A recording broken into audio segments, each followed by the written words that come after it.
आज का संदेश के लिए मैं पढ़ना चाहता हूं लूक रचित सुसमाचार उसका 2 अध्याय और उसका 14 वचन।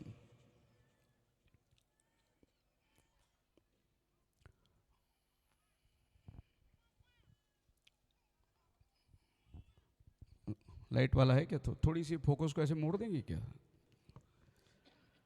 परम धाम विच परमेश्वर की वडियाई ਅਤੇ ਧਰਤੀ ਉੱਤੇ शांति ਉਹਨਾਂ ਲੋਕਾਂ ਵਿੱਚ ਜਿਨ੍ਹਾਂ ਨਾਲ ਉਹ ਪ੍ਰਸੰਨ ਹੈ। She. Glory to God in the highest, and on the earth peace, goodwill toward man. ये उस संदेश है जो आसमान से उतरी हुई संदेश, और वो संदेश जो है पृथ्वी पर शांति हो, सारे मनुष्य के अंदर भलाई हो और परमेश्वर की महिमा हो। सो आसमान में महिमा की बातें, धरती में शांति की बातें, और लोगों के बीच में गुडविल। गुडविल का मतलब क्या होता है? सी आपका भाषा में गुडविल क्या बोलते हैं? आपकी भाषा में क्या लिखा है गुडविल को? भाई पढ़िए। हाँ, परम धाम ਵਿੱਚ ਪਰਮੇਸ਼ਰ ਦੀ ਵਡਿਆਈ ਅਤੇ ਧਰਤੀ ਉੱਤੇ ਸ਼ਾਂਤੀ ਉਹਨਾਂ ਲੋਕਾਂ ਵਿੱਚ हाँ, लोकां विच जिन्हां ਨਾਲ ਉਹ ਪ੍ਰਸੰਨ ਹੈ। प्रसादन, प्रसन्न प्रसन्न। ओके, लोगों में क्या होना चाहिए? गुडविल। गुडविल का मतलब है कि आपका सुनाम होना चाहिए, अच्छा नाम होना चाहिए। अभी लोग बोलते हैं भाई उसका, अरे उसका गुडविल है, मार्केट में उसका नाम है अच्छा, उसकी गुडविल है। हमारे यहाँ पर कोई बिल्डर है जो बिल्डिंग बनाता है, तो उसकी कुछ बिल्डरों का नाम से बिल्डिंग बिकता है, घर बिकते हैं, क्या तो उसका गुडविल है। कुछ लोगों के नाम से ही काम होता है, क्या तो उनका गुडविल है। और मनुष्य जातियों में क्या होना चाहिए? गुडविल। प्रभु यीशु मसीह धरती में आने का मकसद ही क्या था? कि हमारे अंदर क्या होना चाहिए? गुडविल, प्रसन्नता। हमारे अंदर एक में की भलाई होना चाहिए। बस अभी अगले महीने क्रिसमस मनाने वाले हैं, और सभी चर्चों में यही संदेश प्रचार होने वाला है कि फरिश्ते ने संदेश लेके आसमान से, और वो संदेश ये है कि आसमान में महिमा, glory to God in the highest, peace on earth, जमीन पर सब में शांति हो, एंड गुडविल टुवर्ड मैन, और लोगों के प्रति प्रसन्नता हो, अच्छी बातें हो। इसीलिए प्रभु यीशु मसीह धरती में जन्म लिया। एक मकसद प्रभु धरती में आने का कारण, जिस दिन वो आया, यह संदेश आसमान से आया, और यह संदेश सारे मनुष्य जाति के लिए था। इस संदेश को आज हमने कैसे ले लिए, जिसका शीर्षक मैं आज लेना चाहता हूं, यरूशलेम द सिटी ऑफ पीस। पिछले दिनों में अपने यरूशलेम के बारे में मैंने बहुत सारी बातें बताई। आज भी हम लोग यरूशलेम के बारे में कुछ बातें देखेंगे, क्योंकि जब हम लोग यरूशलेम की बात देखते हैं तो हम अपनी भलाई को देख रहे हैं। हम ये जमीनी यरूशलेम को नहीं देखते। हमारा यरूशलेम ऊपर से आने वाला है। ये यरूशलेम जो है जमीनी, ये युद्ध से ग्रस्त है, ये मारहान से ग्रस्त है, यहाँ पर रोज मिसाइलें गिर रही हैं। इस यरूशलेम के अंदर शांति नहीं है। लेकिन जो यरूशलेम ऊपर से आ रही है, दुल्हन को जैसे सजा के लेके आते हैं, ऐसा एक सजा हुआ शहर ऊपर से आ रही है। वो यरूशलेम में शांति है। जब वो यरूशलेम धरती में आकर बसेगा तो पूरी पृथ्वी में क्या होगी? शांति होगी। अभी शांति है ही नहीं, लेकिन अभी लोग शांति की तलाश में हैं। लोग आज शांति की खोज में हैं। हमारे पास में प्रभु की शांति आज नहीं है। मैरियन जरा इसमें सेल लगा देना खोल के। है सर? ओके। सो यरूशलेम की शांति के लिए प्रार्थना करो, ऐसा बाइबल कहता है। ये जो यरूशलेम है, जो पृथ्वी में पवित्र नगर माना जाता है, ये यरूशलेम को, ये धरती में बहुत सी जातियां उसकी मांग कर रही है, ये हमारा है, ये हमारा है, हमारा है। बहुत से लोगों को ये यरूशलेम चाहिए। क्यों ये यरूशलेम लोगों को चाहिए? और ये यरूशलेम मिलेगा किसको? लड़ाई चल रही है कि जेरूसलेम हमारा है, इस पे हमारा सबूत है। हर एक अपना अपना दावा कर रहे हैं। और प्रभु यीशु मसीह ने आपसे हमसे कह दिया, जेरूसलेम को देखो, जब ये दुश्मनों से घेरा जाएगा तब हमारा समय आ गया। रैप्चर का समय जो है, उठा लेने का समय जो है, इस जेरूसलेम को जब दुश्मन घेर लेगा तब आपका और हमारा जाना होगा। बोलो हालेलुया। अपने जाने से आप खुश है कि नहीं? क्या हमेशा रहना चाहते इधर? उठा लिए जाने का भागी होना चाहते हैं क्या? सो खुशी होना चाहिए आपको। आपने बताना कि भाई हाँ भाई मैं जाने वाला हूं। सो प्रभु आपको जाने वालों में ठहराया है, इसीलिए प्रभु ने आपको सारे संसार के बीच में से बुलाया, अपने लहू से आपको धुलाया, अपनी आत्मा से आपको भराया और आपको अपना दुल्हन का सम्मान दिया कि आप इस उठा लिए जाने का भागी होना चाहिए। ये दुनिया में एक ही मकसद है, हमने सारी दुनिया को पा लिया और अपने आप को खो दिया तो हमारा जैसा अभागा मनुष्य कोई नहीं। सो हमने अपने आप को पाना, अपने आप को संभालना, अपनी रक्षा करना, यह बहुत जरूरी है। बाइबल कहती है कि जेरूसलेम शांति का करता, Jerusalem the city of peace, लेकिन उधर शांति है ही नहीं। जेरूसलेम का मतलब है शांति का शहर, लेकिन उधर शांति है ही नहीं। कब कब कब किस वक्त मिसाइल आके गिरेगा।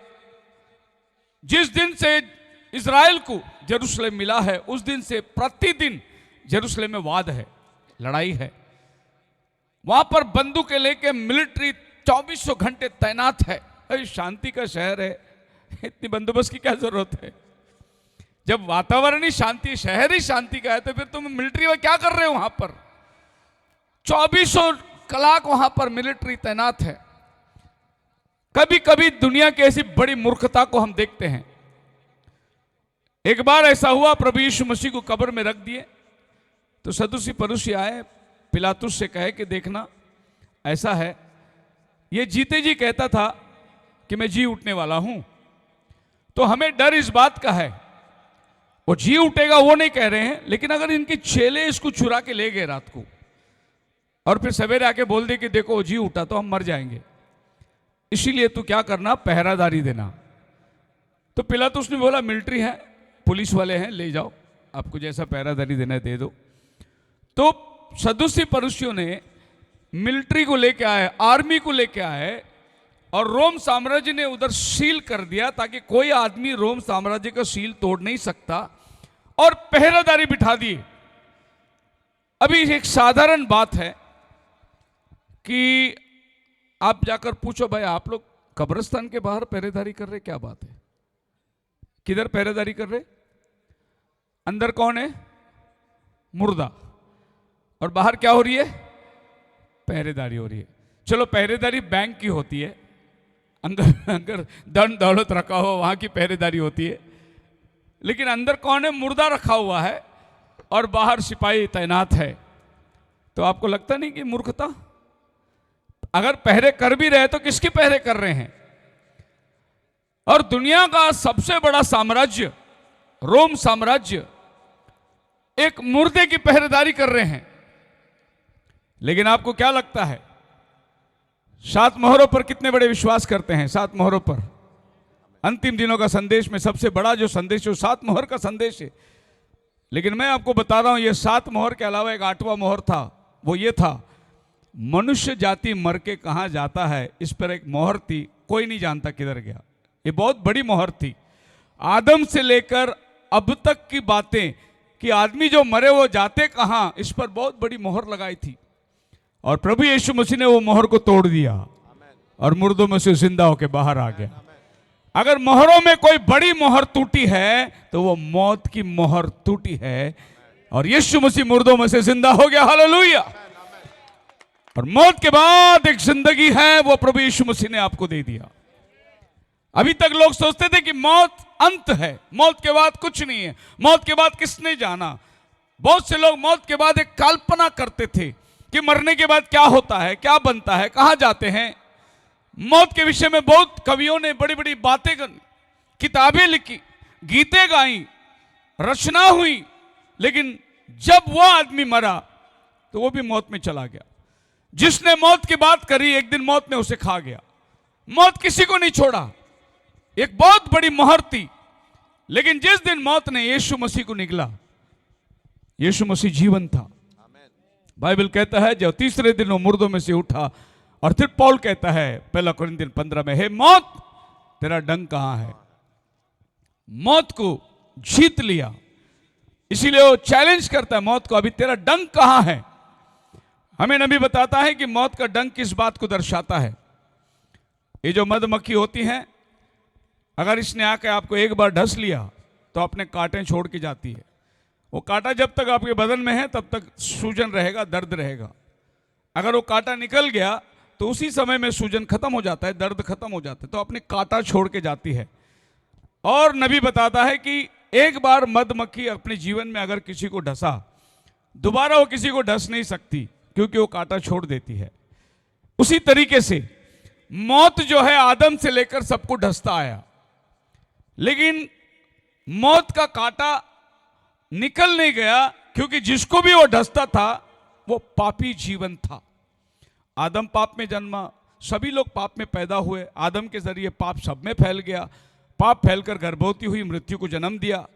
तो जितने लोगों को इस मृत्यु ने ढसा सब मर गए, और यह ढसता जा रहा था। एक दिन इसने जाकर प्रभु यीशु को ढसा, पर प्रभु यीशु मसीह पाप में नहीं पैदा हुआ था, वो पवित्र था। तो जब ये यीशु को ढसा, इसके डंक निकल गया।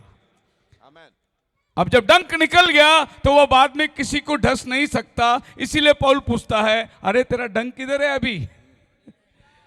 तेरा डंक तो मेरे प्रभु ने क्या कर दिया है? निकाल लिया है। जय ने मृत्यु को निगल लिया। सो मरण के विषय में एक बहुत बड़ा रहस्य था, किसी को मालूम नहीं था। यह सबसे बड़ा मोहर था। इस मोहर के बारे में कोई प्रचार करते नहीं है, खाली साल में एक बार ईस्टर के दिन में सब लोग ये मोहर के बारे में बात करते हैं। लेकिन यही मोहर सबसे बड़ी मोहर है कि मृत्यु के बाद एक जिंदगी है। वरना लोग सोचते थे मौत के बाद हाथी बनेगा, घोड़ा बनेगा, अच्छा काम करेगा तो हाथी बनेगा, बुरा काम करेगा तो चींटी बनेगा। तो फिर आप ये सोच ले कि फिर हमारे घर में जो चींटियां घूमती हैं, पहले जमाने में इंसान होना चाहिए हो, क्योंकि अगर मैं अगले जन्म में चींटी बनूंगा तो फिर ये चींटी किसी जमाने में इंसान होना चाहिए था। पर वास्तविकता बाइबल कहता है कि इंसान की आत्मा कोई जानवर में, कोई चींटी, कोई पक्षी में नहीं जाता। इंसान का आत्मा इंसान का आत्मा है, वो किसी दूसरे रूप में नहीं जाता। एक बार जन्म, मरण, फिर न्याय है तीसरा।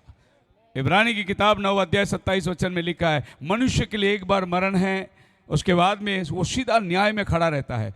कोई पुनर्जन्म लेके धरती में आता नहीं है। सो बहुत से लोग बोलते हैं, अरे उसका घर में चोरी हो गया। फिर बोलते क्या करेगा वो, पहला जमाने में वो चोर लिया होगा, किसी और का चोरी किया होगा, इसके लिए ये जमाने में इसके घर में चोरी हो गया। इसका मतलब ये है कि जिसके घर में चोरी हुआ बेचारा वो दुखी है, वो पुलिस में कंप्लेन करा रहा है, लेकिन जमाना बोल रही है ये पहला किसी के घर में चोरी किया होगा, इसलिए आज इसके घर में चोरी हो गई। तो ऐसा कोई जमाना है नहीं। मसीहत एक ही जिंदगी की बात करती है। वो चाहे आप 70 साल जियो, 80 साल जियो, जो आपकी ताकत है, बाइबल कहता है 80। एक ही लाइफ की बात करती है बाइबल, और ये लाइफ बहुत छोटा है। ये जो पंपिंग हो रहा है, ये कभी यूं बंद हो गया, कभी यूं बंद हो गया, पता ही नहीं कब बंद होगा, मालूम ही नहीं। बड़ी बहुमूल्य जीवन है। एक गीत हम लोग आते हैं बॉम्बे में, 2 दिन की जिंदगी है, ये जीवन है कागज का टुकड़ा, आग लग जाए तो जल जाए, भजन करो भाई, ये जीवन 2 दिन का। ये जीवन है चंदन का लकड़ी, जब तक है तब तक क्रीम व्रीम लगाओ, पाउडर बिडर लगाओ, जब तक जिंदा है। आत्मा निकल गया तो ये सड़ते जाएगा, फिर कितना भी पाउडर लगाओ ये सुधरेगा नहीं, वो जल जाए, खत्म हो गया, क्योंकि मिट्टी मिट्टी में चली जाएगी। एक औरत चर्च में आई, 80 साल की उम्र थी, और चर्च में आके उसने एक तस्वीर दिखाया सबको, बोला मैं गवाही देनी चाहती हूँ। और तस्वीर दिखाने के बाद बोला, ये लड़की को पहचानते हो तुम? तो सब लोग वो तस्वीर को गौर से देख रहे थे, तो सभी ने ऐसा कहा नहीं पहचानते, क्योंकि वो लड़की एक 18 साल की जवान लड़की थी। उसके बाद में इसने बोला कि ये वही लड़की है जो तस्वीर को पकड़ी हुई है। अभी 80 साल का है, ये मेरा 18 साल का फोटो है। कैसी दिखती थी, अभी कैसी दिखती है। सो ये जिंदगी जो है मुरझाने वाला जिंदगी है, और जितने दिन तुम जीते हो हंसते खेलते सबसे मेल जोल रखकर प्यार मोहब्बत में जियो, यही तुम्हारा जीने का सबसे असली जिंदगी है। हालेलुया। मुंह मोड़ के मुकर के झगड़े करके बात नहीं करना, एक में को बदनामी करना, बुराई करना, ऐसे जिंदगी जी के कुछ फायदा नहीं। तुम थोड़े दिन की जिंदगी है। खैर, हम आगे जाएंगे आज के संदेश में। यूनाइटेड नेशन ऑर्गेनाइजेशन कहता है जेरूसलम हमें चाहिए। यह बहुत बड़ी संस्था है। दूसरे विश्व युद्ध के बाद 1945 में इसकी स्थापना हुई। इनका स्थापना होने का मूल कारण है कि पृथ्वी में शांति रहे, कोई देश दूसरे देश के साथ झगड़ा ना करे, और पृथ्वी के अंदर जो भी जैसे कि हेल्थ इश्यू होता है, मेडिकल फील्ड होती है, वॉर इश्यू होता है, कोई देश न्यूक्लियर वेपन बना रहा है तो उसमें रोक लाना, कोई खामोखाम अगर झगड़ता है तो उसको शांत कराना। क्योंकि दूसरे विश्व युद्ध में इतना भारी नुकसान हुआ था। ऑलरेडी पहला विश्व युद्ध में बहुत नुकसान हुई, बहुत जानें चली गई, और दूसरा विश्व युद्ध में इतना भारी नुकसान हुआ तो इनका काम था कि तीसरा विश्व युद्ध ना हो। इसलिए ये संस्था का उन्होंने स्थापना करी कि बस हो गया अभी विश्व युद्ध, अभी विश्व युद्ध नहीं होना चाहिए। लेकिन आज की तारीख में आप रोज अखबार पढ़ो, आपको विश्व युद्ध का न्यूज मिलेगा, वो तीसरा विश्व युद्ध। और चर्चा हो रही है कहीं तीसरा विश्व युद्ध तो नहीं, कहीं तीसरा, भाई बहुत चर्चा चल रहा है बाहर, खाने पीने बंद कर दो यार। वचन चल रहा है इधर, लोगों को वचन खाना है कि खाना खाने के लिए आए? बंद करो सब खाना और वचन सुनो। सिर्फ ज्यादा नहीं, मैं आधा पौना घंटा ही बात करूंगा, उसके बाद आप रात भर बैठ के खा सकते। ओ, पंजाब में खाने वालों का हाथ नहीं पकड़ सकते, मानना पड़ेगा। पंजाब का खाना बहुत तगड़ा खाना है। मैं 5 लोगों के साथ बैठ के खाता हूं, मेरे हाथ में आधा ही चपाती है, सामने वाला 8 खा लिया। तगड़ा खाना है पंजाबी लोग। मैं आधा ही पकड़ा हूं, लेकिन सामने वाले को भी गिन रहा हूं, 1 2 3 4 8 हो गए उसके। सो खाना बंद करिए, वचन सुनिए, और ये जीवन की बातें हैं। खाना आज खाएंगे, कल मल में निकल जाएगा। फिर ये पापी पेट का सवाल है, जितना खड्डा भरो उतना भूखा ही रहता है। कोई हुआ तृप्त? बाबा मैं कल खाना खाया, 1 महीना खाना नहीं खाऊंगा। कोई बोलता है कैसा? नहीं, सवेरे उठते ही भूख लगती है, नाश्ता लेके आओ। इसको कितना भी भरो ये खाली रहेगा। सो ये खड्डे को थोड़ा टाइम बंद करो, भरना नहीं, बाद में वापस भरना शुरू कर दो। सो बाइबल कहती है कि ये ऑर्गेनाइजेशन ये चाहती थी कि इसके आगे कोई विश्व युद्ध ना हो, और इनका सॉल्यूशन था कि हम जेरूसलम को बांट देंगे, आधा मुस्लिम को देंगे, आधा यहूदी को देंगे, तो ये झगड़ा मिट जाएगा। तो जो जगह में मंदिर है, सुलेमान का दीवार था और उसके अंदर के बाजू में मंदिर मस्जिद बना हुआ है, ये दोनों का झगड़ा है। तो ऐसा करेंगे, हम इसको बांट देंगे और यहूदियों को बोलेंगे ये तुम्हारा और ये तुम्हारा। अभी मैं जो बात आपको बता रहा हूं ये बिब्लिकली बता रहा हूं, ये तो संस्था है, दुनिया वाली बात है, लेकिन ये वचन से कैसी मेल खाती है? पढ़िए प्रकटीकरण का 11वां अध्याय, प्रकाशित वाक्य 11वां अध्याय, उसका 1 2 3 वचन। जॉन को क्या किया जाता है, क्या संदेश जॉन को मिलता है? ਤਾਂ ਡੰਡੇ ਵਰਗਾ ਇੱਕ ਕਾਨਾ ਮੈਨੂੰ ਦਿੱਤਾ ਗਿਆ हाँ, ਅਤੇ ਇਹ ਬਚਨ ਹੋਇਆ, ਭਈ ਉੱਠ ਪਰਮੇਸ਼ਵਰ ਦੀ ਹੈਕਲ ਨੂੰ ਅਤੇ ਜਗਵੇਦੀ ਨੂੰ ਅਤੇ ਉਹਨਾਂ ਨੂੰ ਜਿਹੜੇ ਉੱਥੇ ਭਜਨ ਕਰਦੇ ਹਨ ਮਿਲ ਲੈ, ਅਤੇ ਉਸ ਵੇੜੇ ਨੂੰ ਜਿਹੜਾ ਹੈਕਲੋਂ ਪਾਰ ਹੈ ਛੱਡ ਲੈ ਅਤੇ ਉਹਨੂੰ ਨਾ ਮਿਣ, ਇਸ ਲਈ ਜੋ ਉਹ ਪਰਾਈਆਂ ਕੌਮਾਂ ਨੂੰ ਦਿੱਤਾ ਗਿਆ ਹੈ, ਅਤੇ ਉਹ ਪਵਿੱਤਰ ਨਗਰੀ ਨੂੰ 42 ਮਹੀਨਿਆਂ ਤੱਕ ਲਤਾੜਨਗੀਆਂ। ਮੈਂ ਆਪਣੇ ਦੋਹਾਂ ਗਵਾਹਾਂ ਨੂੰ ਇਹ ਦਾਨ ਕਰਾਂਗਾ ਕਿ ਭਈ ਉਹ ਤੱਪੜ ਪੈਣੇ 1260 ਦਿਨ ਅਗੰਮ ਵਾਕ ਕਰਨਗੇ। पहला वचन में लिखा है जाकर उस पवित्र नगर को नाप ले। नापने के लिए जो उनको कहा गया है, पवित्र नगर को नाप, बाहर के आंगन को छोड़ देना, अंदर के भाग को नाप लेना। जो नापने की बात हो रही है वो यरूशलेम के मंदिर के विषय में हो रही है। बाहर का आंगन छोड़ देना वो अन्य जातियों को दे दिया जाएगा, अंदर की जो भाग है वो यहूदियों के पास रहेगा। इसका मतलब यह है कि अभी इसका नापना होने वाला है और आधा उधर आधा इधर होने वाला है। ये करने वाले यही लोग हैं, यूनाइटेड नेशन। अब आकाशवाणी हुई है, भविष्यवाणी हुई है, लेकिन उस भविष्यवाणी को पूरा करने के लिए यह धरती में कोई खड़ा रहता है, तभी वो हुआ भविष्यवाणी को लेकर यह धरती में क्रियाशील करना। जैसे यूहन्ना ने देखा जब 7वां दूत ने तुरी फूंकी, सारे गुप्त मनोरथ बात खुल गए और आसमान से फरिश्ता नीचे उतर कर आया एक खुली किताब लेकर। धरती पे 7वां दूत खड़ा है और आवाज आती है जाओ वो किताब लेकर खा। तो 7वां दूत को आवाज मिलता है वो किताब लेकर खाने के लिए। तो जब प्रकाशन हुआ तो 7वां दूत धरती में जिंदा है। और यह घटना 1963 में हुई, जब बादल में प्रभु दिखाई दिया, धरती में 7वां दूत जिंदा था। उसने जाकर वो किताब लिया। तो जब आसमान में एक ऐलान होता है, धरती में एक आदमी होता है जो उस ऐलान को सुनता है। जैसे एक तारा नीचे उतर कर आया, पहली कलीसिया में संदेश दिया। तो जॉन ने पूछा ये तारा कौन है? बोले प्रत्येक कलीसिया का एक एक दूत है। वो शुरू में उसके दाहिने हाथ में दिखाई दिया, लेकिन अपने वक्त में वो तारे नीचे आकर उन कलीसियाओं को संदेश देते रहे। सो ये वो लोग हैं जो यरूशलेम को बांटने वाले हैं, क्योंकि इनका मूल मकसद ही है हम यरूशलेम को 2 भाग करेंगे, एंडोस 2 स्टेट सॉल्यूशन। और ये 1945 से ये लोग कोशिश कर रहे हैं जमीन बांट कर दे देंगे, दोनों का झगड़ा मिट जाएगा। अभी आपको मालूम है आसमान से जब तक सैंक्शन होती नहीं, धरती में बाल भी नहीं बाका होता। ऊपर से सैंक्शन होना चाहिए कि ये ऐसा होगा, तभी धरती में वो काम होती है।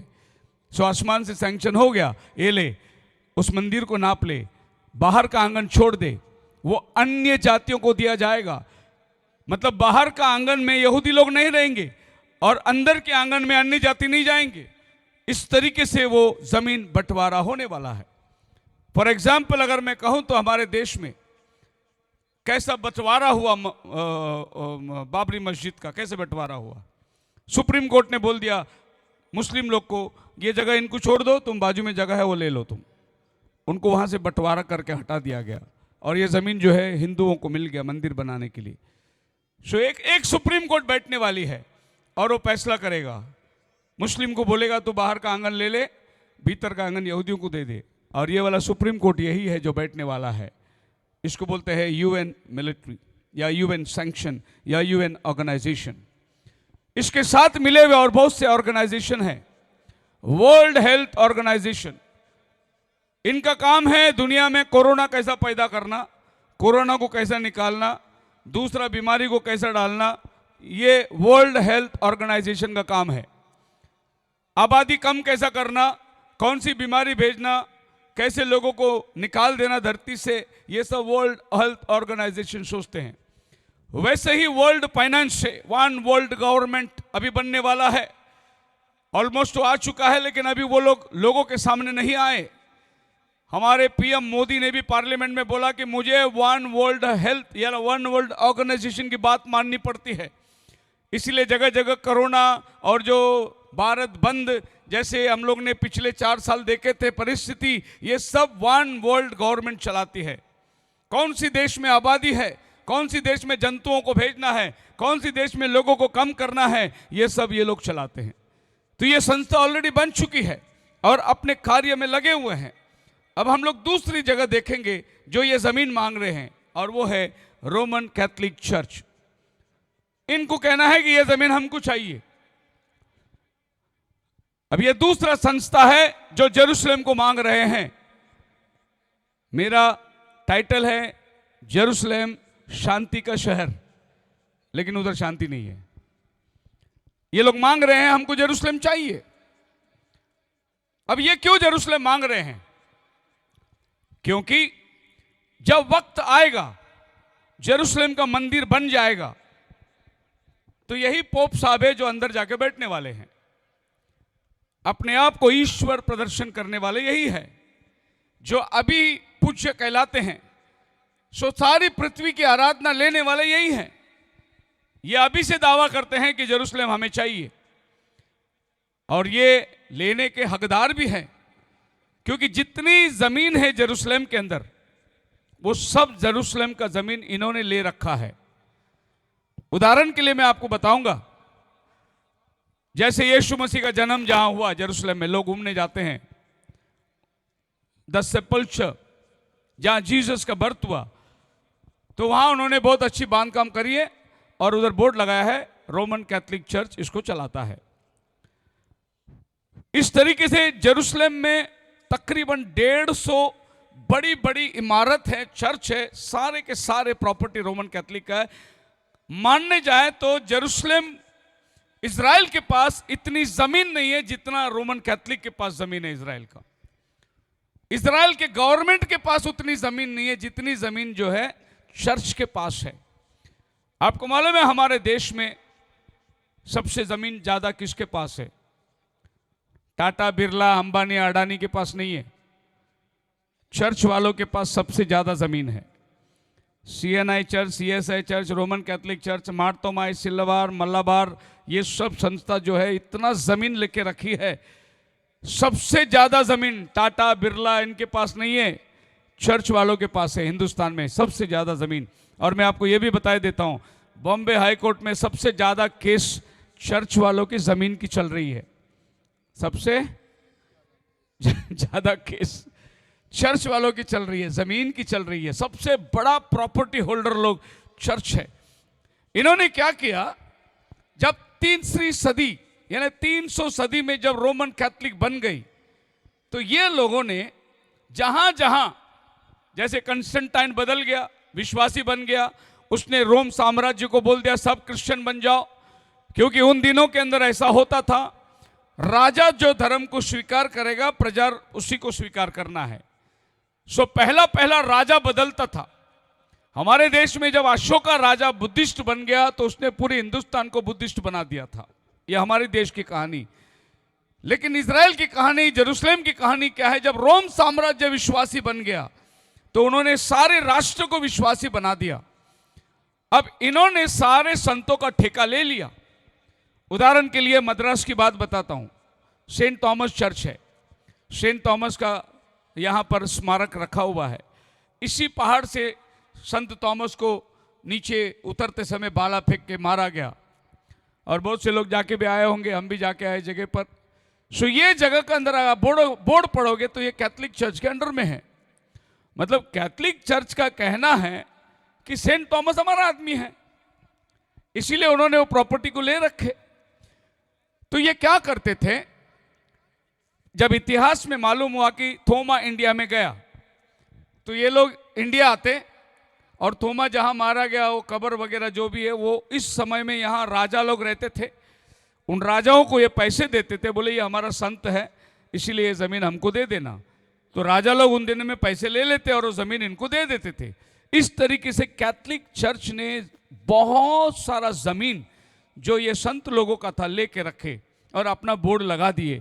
अब यरूशलेम के अंदर भी इन्होंने यही किया कि हमारे यीशु मसीह का जन्म हुआ है, ये हमारे चेले लोग इधर आए थे, यहाँ यॉर्दान में बपतिस्मा यूहन्ना ने दिया था, ये यहाँ पर यीशु मसीह ने 5000 लोग को रोटी खिलाया था।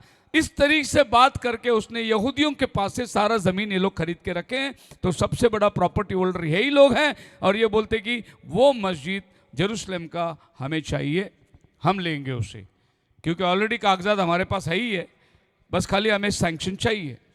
सो ये दूसरा पार्टी है जो जेरूशलेम को मांग रहा है। मेरा उद्देश्य है, जेरूशलेम किसका होगा, कौन लेगा जेरूशलेम को? इतनी बंटवारे जेरूशलेम के ऊपर चर्चा चल रही है। तीसरा संस्था मुस्लिम समाज, जिसको पैलेस्टीनियन कहते हैं, जो जेरूशलेम के इर्द गिर्द में रहते हैं, पहले पलिस्ती स्टेट कहलाता था वो, उनके हाथ में जेरूसलम थी। 1948 के अंदर जब भी ब्रिटिश लोगों ने इजराइल को बुलाकर जमीन दे दी तो फलिस्ती एक बाजू, इजरायली एक बाजू रह गए। अब ये फलिस्ती बोलता है कि इजरायली तो 1948 में आए थे जब देश राष्ट्र बन गया, उसके पहले तो ये हमारे हाथ में था, तो इन्होंने कब से जेरूसलम के ऊपर राज्य किया? ईसा मसीह के 700 साल के बाद जब ओटोमन राज्य, ऐसे महान मुगल लोग आए, इन्होंने जेरूसलम के ऊपर चढ़ाई करी और जेरूसलम को इन्होंने जीत लिया। अगले कुछ वर्षों तक ये लोग जेरूसलम पर राज्य कर रहे थे। इसी दरमियान यहाँ पर ये मस्जिद भी बना दिए और कई एक तीर्थ स्थान भी उन्होंने बना दिए। और जबकि कुरान बाइबल से निकला हुआ है तो बाइबल की सारी बातें आपको कुरान में मिलती है और उन्होंने उन सारी चीज़ों को मोहर लगाकर, जैसे आप मूसा बोलेंगे वो मूसा सलाम बोलेंगे, आप दाऊद बोलेंगे वो दाऊद सलाम बोलेंगे, आप इब्राहिम बोलेंगे वो इब्राहिम सलाम बोलेंगे। तो जितने नबी आपके बाइबल में हैं उतना नबी उनके कुरान में है। सो वो भी दावा करते हैं कि ये ज़मीन हमको चाहिए और वो लोग इसको इस तरीके से कब्जा करके रखे हैं। पर इनका ये तीसरा मुल्क है, जैसे मैंने कल शाम आपको बताया था। उनके बाद ऑलरेडी 2 जगह है जो पवित्र कहलाता है, एक है मक्का, दूसरा है मदीना, तीसरा उनको जेरूसलम चाहिए, ये भी हमारा पवित्र स्थान है। जबकि कुरान शरीफ में जेरूसलम का नाम भी नहीं लिखा हुआ है, खाली इतना लिखा हुआ है कि हमारा पैगंबर दूर वाले मस्जिद में गए थे तो उन्होंने सोचा कि जेरूसलम ही होना चाहिए और जेरूसलम को उन्होंने मांग के ले लिया कि इसी जगह से। अब इनका रिश्ता यह भी है, द बाइबल स्टोरी टीवी में चल रही थी, उसमें उत्पत्ति से लेके स्टोरी बनाते आए डायरेक्टर लोग, हर संडे टीवी में चलती थी, कई वर्षों पहले की बात है, बाद में वो सीरियल बंद कर दिया गया। तो ये सीरियल के अंदर यहां तक मामला चलते आई, लेकिन जब इब्राहिम ने अपना बेटा इसहाक को बलिदान करने के लेके गया, वो जो टीवी सीरियल चली, उसके बाद कोई सीरियल चली नहीं, क्योंकि मुस्लिम लोगों ने बंद लाया, बोला कि इसहाक नहीं था वो इस्माइल था, इसके लिए इसहाक को मत बताओ। वहां से वो सीरियल गायब हो गई। लेकिन बाइबल कहते हैं इसहाक को प्रभु ने मांगा था, ये कहते हैं इस्माइल को प्रभु ने मांगा था। बाइबल कहती है इसहाक जो है वो असली वारिस है, इस्माइल जो है नौकरानी की वारिस है, हजीरा का बेटा है, लेकिन वो कहते कि नहीं हम असली वारिस है। पर बाइबल कहती है कि इस्माइल के नाम को प्रभु ने काट दिया, हकदार प्रभु ने इसहाक के वारिस को बनाया, इसहाक को प्रभु ने जमीन दिया, इसहाक को प्रभु ने वायदा किया ये प्रॉमिस लैंड तेरा है। सो बाइबल साफ न्याय करता है। लेकिन बाइबल की एक डुप्लीकेट किताब इनके हाथ में है, जो इसमें से वचन को तोड़ मोड़ के मरोड़ के लिखा दिया गया, और वो वचन ये कहता है ये जमीन उनका हक है, ये तो बनाया हुआ है। तो ये तीसरा संस्था है जो जेरूसलम को मांग रही है। आप मेरे साथ हैं? हालेलुया। ओके, मैं प्रचार के साथ साथ आपको इतिहास भी बता रहा हूं, ताकि कौन से टाइम पे क्या क्या हुआ, फिर अभी जो टाइम में हम बैठे हैं ये टाइम पे क्या होने वाला है, और ये समय को अंदाज रखकर ये लगा सकते हैं कि रैप्चर कितना निकट है। ऐ दुल्हन, हम रैप्चर की बात कर रहे हैं, हम रैप्चर का इंतजार कर रहे हैं, हमें इन इतिहास से कोई लेन देन नहीं है। लेकिन कम से कम मेरे को इतिहास पढ़ के ये तो जानना है कि 17 मार्च को 1969 में शेखर पैदा हुआ था, इतना तो मालूम होना चाहिए कि नहीं। इतिहास से कोई लेन देन नहीं, लेकिन मेरा जन्म तारीख तो मेरे को मालूम होना चाहिए कि नहीं।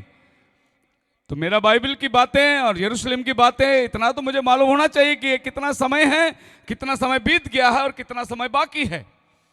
चौथी संस्था जो इजराइल को मांग रही है वो है यहूदी, और ये लोग आकर इस दीवार के पास में अपनी प्रार्थना रखे, चिट्ठी रख रहे दीवार पे, प्रभु हमारा मंदिर हमें चाहिए हमारे।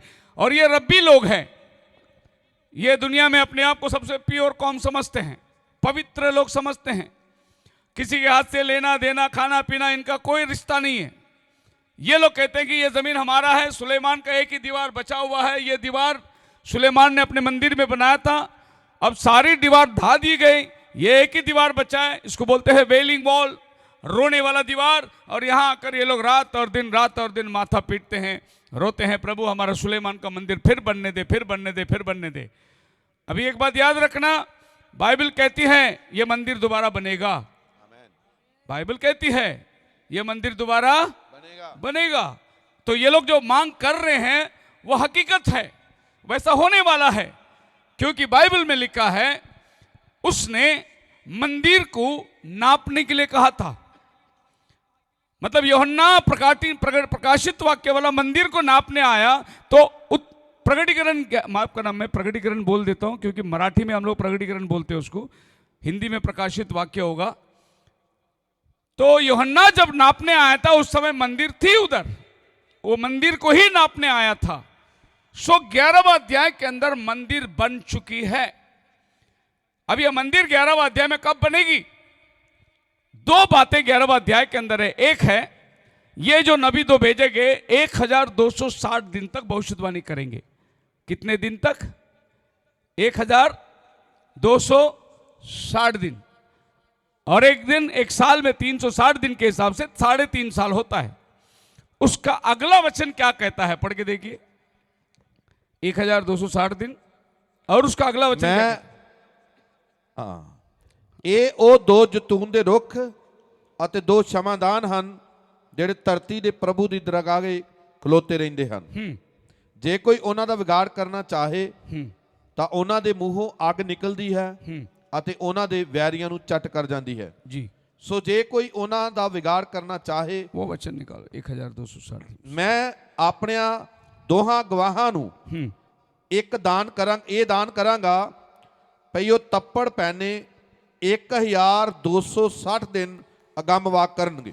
1260 दिन तक ये लोग भविष्यवाणी करेंगे। उसका ऊपर वाला वचन लिखता है 42 महीने तक अन्य जाति यरूशलेम को रौंदेंगे। ਅਤੇ ਉਸ ਵੇੜੇ ਨੂੰ ਜਿਹੜਾ ਹੈਕਲੋਂ ਬਾਹਰ ਹੈ ਛੱਡ ਲੈ ਅਤੇ ਉਹਨੂੰ ਨਾ ਮਿਣ, ਇਸ ਲਈ ਜੋ ਉਹ ਪਰਾਈਆਂ ਕੌਮਾਂ ਨੂੰ ਦਿੱਤਾ ਗਿਆ ਹੈ ਅਤੇ ਉਹ ਪਵਿੱਤਰ ਨਗਰੀ ਨੂੰ 42 ਮਹੀਨਾ ਤੱਕ ਲਤਾੜਨਗੀਆਂ। 42 महीना 1260 दिन। 42 महीना भी 3.5 साल होता है, 1260 दिन भी 3.5 साल होता है। 3.5 साल कितना हुआ? 7 साल। अभी एक बात ध्यान में रखो, अगर 1260 दिन और 42 महीना दोनों एक ही दिन है तो फिर दो भाषा में क्यों लिखा हुआ है?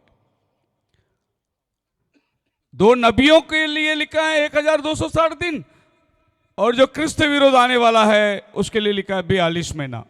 जब बात एक ही वर्ष की है, जब बात एक ही समय की है, तो दो भाषा क्यों इस्तेमाल किया गया है? इसका अर्थ यह है कि 42 महीना उसका अलग है और 1260 दिन इनका अलग है। आप मेरे साथ है? आमीन। ओके, आगे आएंगे हम लोग दानियल की किताब 12वां अध्याय में।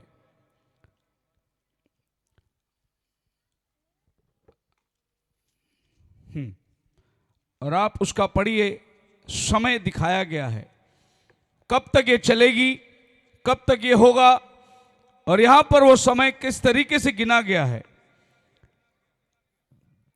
11 वचन पढ़िए, 12वां अध्याय का 11 वचन। ਅਤੇ ਜਿਸ ਵੇਲੇ ਤੇ ਸਦਾ ਦੀ ਹੋਮ ਦੀ ਬਲੀ ਹਟਾਈ ਜਾਵੇਗੀ ਅਤੇ ਉਹ ਉਜਾੜਨ ਵਾਲੀ ਘਿਨੌਣੀ ਵਸਤ ਖੜੀ ਕੀਤੀ ਜਾਵੇਗੀ 1290 दिन होंगे। 1290 दिन होंगे। अब यहां 30 दिन बढ़ाया गया है। पहला हम प्रकटीकरण में क्या पढ़े? 1260 दिन।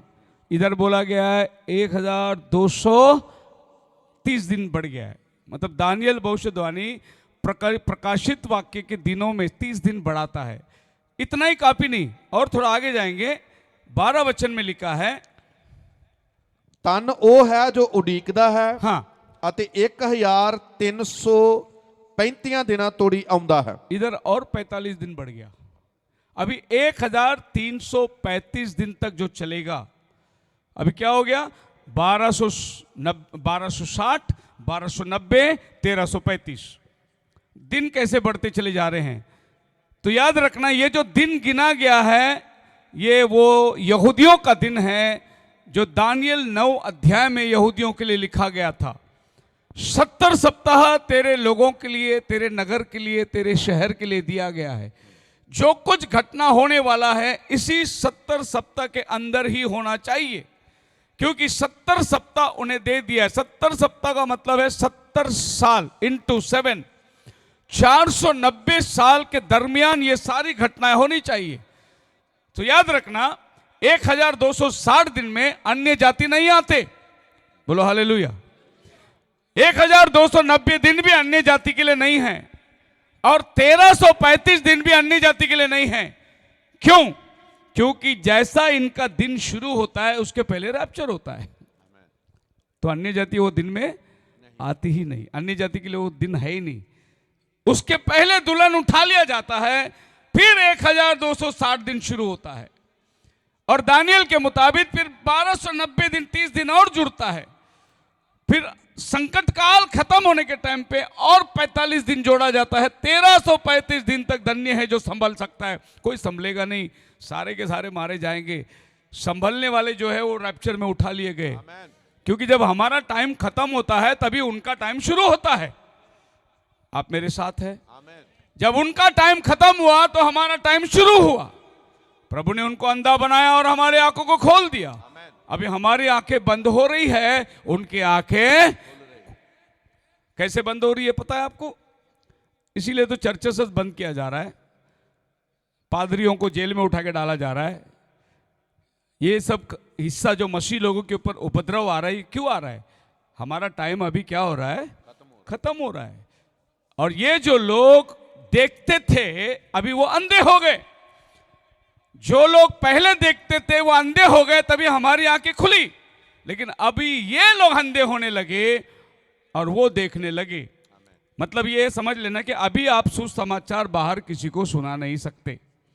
अभी आपका सुसमाचार का टाइम जो है वो खत्म हो गया। अभी आप क्या करो, अपने लोगों को जो सुसमाचार सुने हुए हैं उनको मजबूत करो, उनको तैयार करो रैप्चर के लिए। अभी गॉस्पेल का टाइम जो है वो खत्म होता चला जा रहा है, क्योंकि अभी इनकी आंखें कोई खोल नहीं सकता। अभी एक से एक रुस्तम आके बैठेंगे और कलीसिया के ऊपर उपद्रवी होने वाला है। आप मेरे साथ है? हालेलुया। इसीलिए उनका श्लोक है। क्या श्लोक है पता है? इस वाली इलेक्शन में उन्होंने अपने श्लोक चलाए थे और वो श्लोक ये है, बटेंगे तो कटेंगे। बराबर है? वैसे मैं अपने एंड टाइम मैसेज वालों को भी बोलता हूं, बटेंगे तो कटेंगे, एक रहेंगे तो सेफ रहेंगे। ये उनका श्लोक है।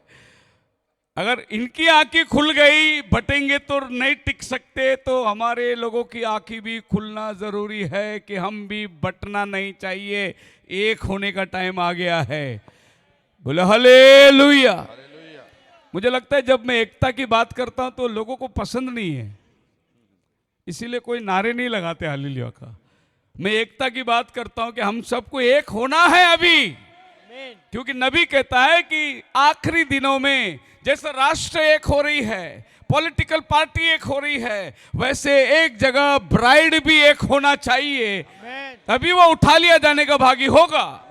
सो देश इकट्ठे हो रही है। सारा मुस्लिम देश एक हो चुका है इजराइल के विरुद्ध में, और हमारे देश में सारे हिंदू एक हो चुके हैं। अब समय है मसीही लोगों, आपको भी एक होने का टाइम है। अगर आप बटे रहेंगे तो बहुत मुश्किल होगा। ये एकत्रित आने का समय है, ताकि हमारा दिन जो है बिल्कुल गिना हुआ है। सो ये लोग चौथा हिस्सा है जेरूशलेम को मांग रहे हैं। सवाल यह है, जेरूशलेम मिलेगा किसको? भजन संहिता 122:6 में दाऊद राजा कहता है, आप मसीहा के लिए प्रार्थना कर रहे हैं, डरो मत, वो रास्ते पर है। यरूशलेम दी सलामती मंगो, हालेलुया। तेरे प्रेमी निहाल होंगे। यरूशलेम की सलामती अपने मसीहा के लिए। You are praying for your messiah to come. दाऊद राजा आत्मा में होकर कहता है कि तुम अपने मसीहा को बुला रहे हो, आ प्रार्थना कर रहे हो। हैव नो फियर, मत डरना, he is on his way, वो रास्ते पर है। वो रास्ते पर निकलने वाला नहीं, वो निकल चुका है। वो 63 में मध्य आकाश में आके खड़ा था। आसमान छोड़ चुका है, वो मध्य आकाश में आके नबी के दिनों में अपने आप को बताया, और आज वो दुल्हन के बीच में है। Is on the way. निकला या निकलने वाला या आगे वाली भविष्यवाणी नहीं, he is on the way. बोलो हालेलुया। कुल मिलाकर अगर मैं ये कहूं तो मसीहा आने का हम इंतजार नहीं करते हैं, दुल्हन का जाने का हम इंतजार कर रहे हैं। वो आ चुका है। बोलो हालेलुया। वो किसके बीच में है? वो अपने लोगों के बीच में आ चुका है। आज वो हमारे बीच में है। मैं उस वाले आगमन की बात नहीं करता हूं जो एंड टाइम वाले बहुत कम्युनियन छोड़ दिए, बपतिस्मा छोड़ दिए, चर्च छोड़ दिए, घर में बैठे क्योंकि वो बोलते प्रभु आ गया। वे उस वाले आने की बात नहीं कर रहा हूं। मैं उस वाले आने की बात कर रहा हूं जो 1963 में वो बादल में अपने आप को दिखाया, उस वाले आने की बात कर रहा हूं मैं। तीन प्रकार की बातें होती है कोई भी चीज को जो शुरुआत होती है। अगर मैं बॉम्बे से पंजाब आऊं तो बॉम्बे से ट्रेन शुरू होती है, पंजाब उसका डेस्टिनेशन है।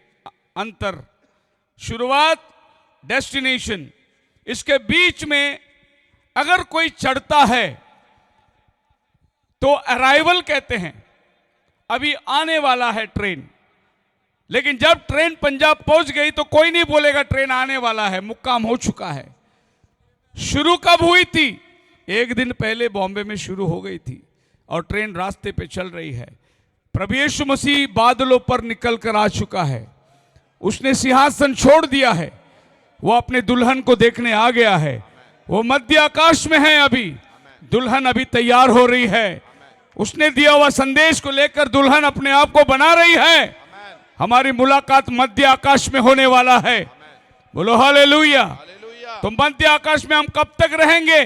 जब तक ये पृथ्वी की धुलाई नहीं होती, तीसरा विश्व युद्ध नहीं होती, नयापन नहीं आता, तब तक हम मध्य आकाश में रहेंगे। हम स्वर्ग में नहीं जाने वाले हैं। बाइबल क्या कहती है? पहला थिस्सलुनीकियों की किताब 4 अध्याय उसका 18 वचन में लिखे, इस तरीके से हम बादलों में प्रभु के साथ मिलेंगे। हम मध्य आकाश में रहने वाले हैं। इसहाक ने जब रेबेका से मुलाकात किया तभी वो दोनों किधर थे? रेबेका अपना घर छोड़कर इसहाक के घर में आ रही थी और इसहाक अपना घर छोड़कर मैदान में ध्यान करने को जा रहा था। इसहाक भी अपना घर छोड़ के आया मैदान में। शाम का टाइम था। एलियाजर रेबेका को लेके आ रहा है। शाम के टाइम पे रेबेका भी घर छोड़ दी, इसहाक भी घर छोड़ दिया। इनका दोनों का मुलाकात मैदान में हो रहा है। हमारा इसहाक प्रभु यीशु ने घर छोड़ दिया है, दुल्हन ने भी दुनियादारी छोड़ दी है। हमारी मुलाकात मध्य आकाश में होने वाला है। इसी को कहते हैं रैप्चर। बोलो हालेलुया। एलियाजर वो पवित्र आत्मा है जो रेबेका को लेके आ रहा है, और वो 10 ऊंट, वो 10 आज्ञा है जिसको आपने अनुकरण किया, और ये ऊंट जिसको आपने पानी पिलाया, ये वो संदेश है जिसको आपने पानी पिलाया।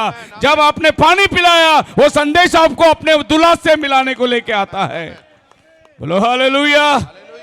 हमारा मुलाकात मध्य आकाश में है। दाऊद राजा ने आज से 3000 साल पहले बोला, तुम प्रार्थना करते हो मसीहा के लिए, वो रास्ते पे है। बोलो हालेलुया। ओके, प्रकाशित वाक्य 19 अध्याय के अंदर 11 वचन से हम पढ़ने शुरू करेंगे। तो बाइबल क्या कहती है?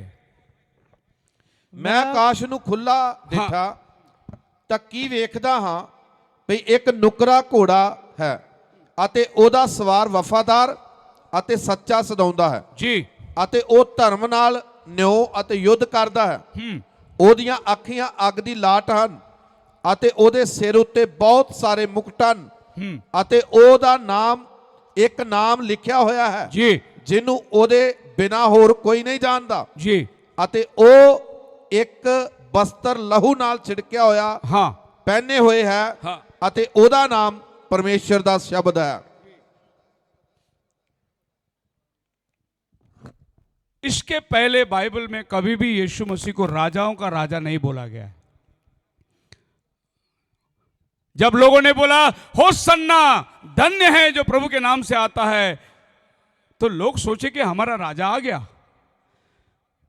तो ये जब ही होसन्ना बोल के जा रहे थे तो पड़ोसी सदुसी आ गए, बोले हे प्रभु इनको चुप करा, क्योंकि ऑलरेडी इधर एक राजा है। अगर वो सुनेगा कि हमने तुझे राजा मान लिया है तो हमारा तकलीफ और बढ़ जाएगा। प्रभु यीशु मसीह ने कहा कि अगर ये चुप रहेंगे तो पत्थर चिल्लाएंगे। अभी इन्होंने घोषित कर दिया मैं राजा हूं, इसको अभी कोई नहीं रोक सकता, लेकिन राजाओं का राजा वो अभी आने वाला है बनके। आप मेरे साथ हैं? क्यों अभी कबार वो राजाओं का राजा बन के आ रहा है? क्योंकि पृथ्वी में बहुत राजा लोग यरूशलेम में आके बैठे होंगे, इसीलिए वो तुम जितने भी राजा हो वो राजाओं का राजा बन के ऊपर से आ रहा है। ऑलरेडी नाम ऐलान हो चुका है, वो प्रभुओं का भी प्रभु है। अब लोग अपने अपने देवी देवताओं को मानते हैं, बहुत श्रद्धा है, भक्ति है, हम उसकी इज्जत करते हैं, लेकिन बात वो कि सब प्रभुओं का प्रभु हमारा प्रभु। आप मेरे साथ हैं? एक बार ऐसा हुआ था, बॉम्बे में पर्ची बांट रहे थे। ट्रैक, उन दिनों में ट्रैक बांटना सहज था। कोई भी मेले में किधर भी जब लोग जमायत होते थे तो पर्ची बांटते थे, यीशु उद्धार करता है, यीशु पाप क्षमा देता है। उन दिनों में ये विरोध की आत्मा वगैरह नहीं थी। हम लोग ट्रेनों में गाने गाते थे। बॉम्बे से लेके अंबरनाथ तक 2 घंटे का सफ़र था। हर शनिवार हम ओपन एयर मीटिंग लेते थे। बॉम्बे में स्ट्रीट प्रीचिंग, गलियों में, रस्तों में, चौराहे में खड़े रह के हम गाना गाते थे और सुसमाचार सुनाते थे, पर्ची बांटते थे। मेरे शुरुआत के ज़िंदगी के 10 साल मैं कम से कम रोड में खड़े रह के गाना गाया है। ऐसा बॉम्बे में कोई इलाका नहीं, आगरी पाड़ा बोलो या कौन सा भी पाड़ा, भिंडी पाड़ा बोलो, हर पाड़े, हर चौपाती में मैं हमारे पास्टर के साथ ढोल बजा के रोड में खड़े रह के गाना गा के पर्ची बांटते थे। अब वो समय नहीं रहा। अभी आपको चर्च में भी प्रार्थना करने नहीं दे रहे, पर वो टाइम पे रास्ते में, गलियों में, रोडों में हम लोग गीत गाते थे। हम ट्रेन में जब प्रभु का सुसमाचार सुनाते थे गीतों के द्वारा। हमारे पास्टर बाजू में रहते थे, मैं बजाता भी था, गाता भी था। उन दिनों में ये हारमोनियम और ढोल चलती थी, ऑर्गन बिर्गन कुछ था नहीं, तो बड़ी वाली ढोल बजाता था मैं, और मैं गाना भी गाता था। हमारे गाने के अंदर सुसमाचार चलती थी। दुनिया के ये घोरक धंधे जीवन के हैं सारे पंदे, यीशु नाम को बजले रे बंदे, यीशु नाम को बजले रे बंदे, यीशु नाम सच्चा नाम। ऐसे भजन गाते थे जब हम लोग गाते थे।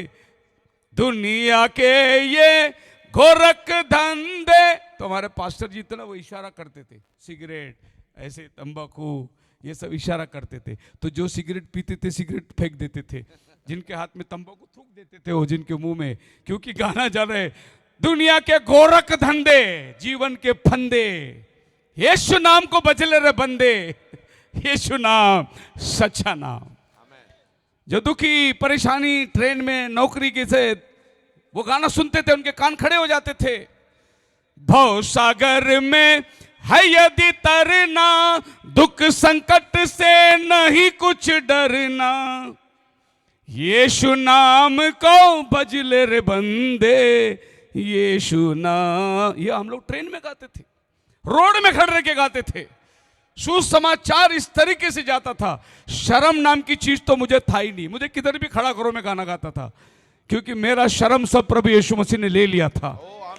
जब वो नंगा हुआ मेरा सारा शर्म उसने ले लिया। आज यीशु के नाम के लिए मुझे शर्म है ही नहीं, और यीशु के नाम के लिए मुझे डर भी नहीं है। किधर खड़ा रह के बोलना है बोलो, यीशु का नाम को उठाऊंगा। एक बार एक मुसलमान लोग ने डिबेट के लिए बुलाए, डिबेट करना है। मैंने बोला आता हूं मैं। बोले हमने बहुत पास्टरों के साथ किया, कोई जवाब नहीं दे सका। मैं बोला मैं आता हूं, और अंधेरी में मुझे लेके गए। जब अंधेरी में लेके गए तो एक मस्जिद के अंदर लेके जा रहे थे। मैं बोला भाई मस्जिद में मैं नहीं बैठूंगा, किसी के घर में बैठो, गार्डन में बैठो, किधर भी बैठो, लेकिन उधर मैं नहीं बैठूंगा। तो बोले नहीं नहीं, आप क्या डरते हैं क्या?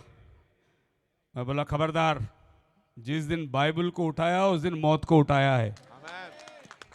डरने की बात हम नहीं करते। लेकिन अगर मैं वहां बैठकर बात करूं और कुछ लड़ाई हो गई, पुलिस आ गया, तो मेरे को पूछेगा तो बाइबल लेके मस्जिद में क्या कर रहा है, तो मैं क्या जवाब दूंगा? बोलते नहीं आप डरो मत, आप अगर मुंह में थूकेंगे तो भी हमने बुरा मानेंगे। मैं बोला चल अभी बैठते मस्जिद में। और फिर हम लोग अंदर जाके बैठे और सुसमाचार का काम शुरू हुआ। सवेरे 11 बजे हमारी डिबेट शुरू हुई। शाम को 5 बजे 8 मौलाना लोगों ने हाथ जोड़ के उठ गए, बोले इसके आगे हम बात नहीं करते, बंद करना हमें। शाम को 5 बजे एक बहुत बड़ा मौलाना आया। वो बोला तुम्हारे बाइबल में ये वचन क्यों नहीं है? मैं बोला कौन सा वचन? यूहन्ना 3:16, परमेश्वर ने अपने इकलौते पुत्र को भेज दिया। तो मैं बोला आप कौन से बाइबल पढ़ रहे? बोले बाइबल है। मैं बोला नहीं, कौन सा बाइबल पढ़ रहे? बोले यहोवा विटनेस वाला बाइबल पढ़ रहा हूं।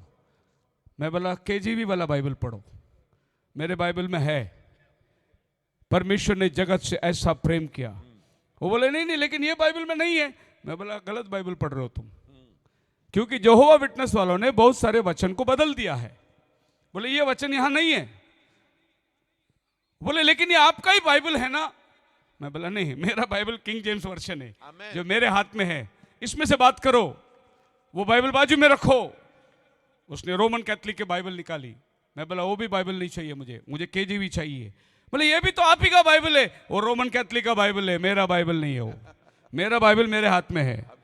बोलो हालेलुया, आप मेरे साथ हैं? सर डिबेटर लोगों से ऐसी बात करना पड़ता है। बाद में उसने मुझे पूछा लेकिन आप सोचना चाहिए ना, इसमें है इसमें नहीं है। मैं बोला सोचना मेरा काम ही नहीं, पर मैं आपको एक सवाल पूछता हूं, बाइबल में से कुछ वचन निकाल दिया गया, दर्द आपके पेट में क्यों हो रहा है? दर्द तो मेरे पेट में होना चाहिए। आपको क्यों तकलीफ हो रहा है? बोले नहीं लेकिन आपका मतलब छोड़ो, मेरी बाइबल छोड़ो, आपको क्यों तकलीफ हो रहा है?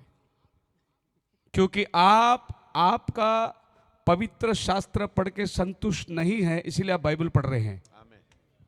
और मैं मेरा बाइबल पढ़ के इतना खुश हूं कि मेरे को दूसरी किताब को हाथ लगाने की जरूरत ही नहीं है।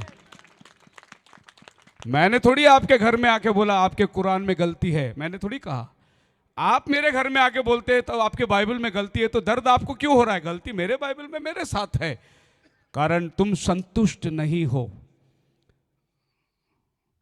उसको इतनी बुरी लगी, उसने मेरे को जल्दी बोला इसको जल्दी भेज दो उठा के बाहर। मैं बोला साहब ये बाइबल है, ये कुरान है, ये इसका जेरोक्स कॉपी है। तुम जेरोक्स कॉपी से ओरिजिनल के साथ क्या डिबेट करोगे? तुम बैठ के, तुम्हारे हाथ में जेरोक्स पर्ची है। आप मेरे साथ हैं? मैं कहने को ये बोलता हूं कि यीशु के नाम के लिए किधर भी खड़ा रहना है, नई परेशानियां में। सो आगे जाएंगे हम लोग। भजन संहिता 122:6 में लिखा है, प्रे फॉर जेरूशलेम, यरूशलेम की शांति के लिए प्रार्थना करो, क्योंकि खुदावन उनको आशीष देगा। किसको देगा? जो जेरूशलेम के लिए प्रार्थना करेगा उसको प्रभु आशीष देगा। आपको आशीष पानी है? जेरूशलेम के लिए प्रार्थना करना शुरू कर दो आज से। यह प्रभु का वायदा है, जेरूशलेम की शांति के लिए जो प्रार्थना करेगा वे आशीषित होंगे, वे बढ़ेंगे और फूलेंगे और फलेंगे। वो बोलो हालेलुया। पास्टर जब बात करता है सब लोग दशवान दो दशवान दो, तो आप लोग सोचते पास्टर पैसा मांग रहा है। पास्टर नहीं पैसा मांग रहा है। पास्टर तुमको यह बताना चाहता है तुम अगर दशवान दोगे तो खुदा तुम्हें छप्पर फाड़ के देगा, यह बता रहा है पास्टर। लेकिन तुमने गलत समझ लिया। तुम सोचे कि पास्टर पैसे के पीछे है। पास्टर को प्रभु चला रहा है, लेकिन तुम्हारे घर में अगर बरकत चाहिए तो तुम्हें दशवान देना पड़ेगा। जब तुम दशवान दोगे तो प्रभु तुम्हारे घर को खोलने वाला है। बोलो hallelujah. So Jerusalem a city of peace, उसके लिए तुम प्रार्थना करो। अब ये जेरूशलेम के लिए दुनिया कैसे प्रयास कर रही है, देखिए एक एक बात मैं आपको बताना चाहता हूं कि जेरूशलेम के विषय में पढ़िए। उत्पत्ति 14 अध्याय उसका 18 वचन के अंदर सबसे पहले मेल्कीसेदेक जब अब्राहम से मिला था, वो शालेम का राजा था। मेल्कीसेदेक जेरूशलेम का राजा था। पहली बार आपके बाइबल में जेरूशलेम का नाम उत्पत्ति 14 अध्याय के अंदर आती है, जब वो जाकर उससे मिला और अपना दशवांश दिया और उसके साथ में प्रभु भोज खाई। ध्यान रखिए, सबसे पहला प्रभु भोज जेरूशलेम में हुआ था। जो शालेम था, शालेम का राजा मेल्कीसेदेक, मेलकिसेदेक कौन था? पौलुस ने इब्रानी 7 अध्याय में मेलकिसेदेक का सारा वर्णन किया। अभी तक मेलकिसेदेक कौन था एक बहुत बड़ी समस्या थी, एक मिस्ट्री था, लेकिन पौलुस वो मिस्ट्री को खोलता है, क्योंकि पौल कहता है जगत की उत्पत्ति से ऐसी मिस्ट्री का रहस्य कोई नहीं दिया जो प्रभु ने मुझे दिया है। क्या है? मेलकिसेदेक को माँ बाप नहीं है, यीशु मसीह को माँ बाप नहीं है। मेलकिसेदेक को उम्र नहीं है, यीशु मसीह को उम्र नहीं है। मेलकिसेदेक को आदि नहीं अंत नहीं है, यीशु मसीह को आदि नहीं अंत नहीं है। मेलकिसेदेक का मतलब शालेम का राजा अर्थात शांति का राजा। यीशु मसीह शांति का राजा है। उनके ना दिनों की शुरुआत है ना दिनों का अंत है। पौलुस ये मिस्ट्री को खोल के यहूदियों के सामने रखा कि मेलकिसेदेक और कोई नहीं, प्रभु यीशु मसीह। कहाँ था वो? शालेम का राजा था। अगर उत्पत्ति 14 में वो शालेम का राजा है तो आज का शालेम में भी यीशु ही राजा होना चाहिए। दूसरा कोई राजा उधर आके नहीं बैठ सकता। यीशु मसीह शालेम का राजा करके ऐलान किया है बाइबल। आप मेरे साथ हैं? प्रभु यीशु मसीह मत्ती 28:18 में कहता है आसमान और पृथ्वी का सारा अधिकार मुझे दिया गया है। आसमान और पृथ्वी का। जब वो मौत में से तीसरा दिन मुर्दों में से जी उठा, उसने आकर अपने शागिर्दों को ऐलान किया अब आसमान और धरती का अधिकार मुझे दिया गया है।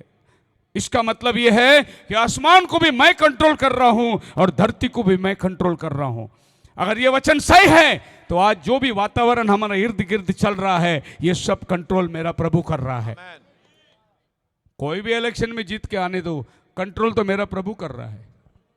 अरे पास्टर जी आपको मालूम है वो पार्टी जीत गया। अरे जिताने वाला मेरा प्रभु है, वो कर रहा है कंट्रोल। कौन सा भी सत्ता आने दो, मुझे क्या करना है? सत्ता चलाने वाला मेरा राजाओं का राजा है। वो 2000 साल पहले कह दिया आसमान धरती का अधिकार मेरे पास है। कितने विश्वास करते हैं? इसीलिए आज हमको किसी बात पे घबराने की जरूरत नहीं। अरे ये आसमान और धरती का अधिकार रखने वाला मेरा प्रभु, क्या है वास्तव में ऐसा है? बाइबल कहती है प्रोवर्ब्स चैप्टर 21 नीति वचन 21 अध्याय उसका पहला वचन पढ़िए।